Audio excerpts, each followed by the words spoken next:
तर या विद्यार्थ्यांवर लाठीचार्ज करण्याची गरजच काय होती? आंदोलनाला मोदी सरकार घाबरतंय का? काँग्रेस नेते विजय वडेट्टीवार यांनी सरकारला हे प्रश्न विचारले। देशातील तरुणांचा उद्रेक थांबणार नाही असं वडेट्टीवार म्हणाले। आंदोलकांवर लाठीचार्ज केल्याचा वडेट्टीवारांनी यावेळी निषेध व्यक्त केला।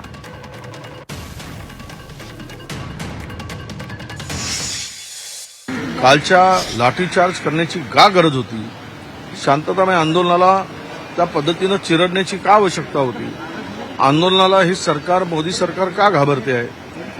आणि म्हणून कालच्या घटनेचा आम्ही निषेधच करतो आणि ते करणं, ते टाळलं असतं तर बरं झालं असतं।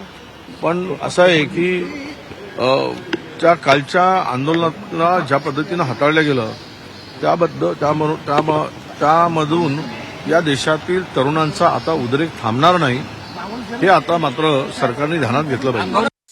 आपला देश युवांचा देश आहे असं घसा कोरडा करून सांगण्यात येतं की युवकांची लोकसंख्या ही देशामध्ये सगळ्यात मोठी आहे आणि जेव्हा या देशातला युवक, या देशातला विद्यार्थी हा उद्विग्न होतो, मोर्चा काढतो आणि अशा प्रकारची लाठीचार्ज करून त्यांना त्या ठिकाणी कुचलल्यासारखं करता येणं, ज्या घटना मी बघत होतो, एका मुलीला अशा पद्धतीने मारलं की ती क्रिटिकल आहे।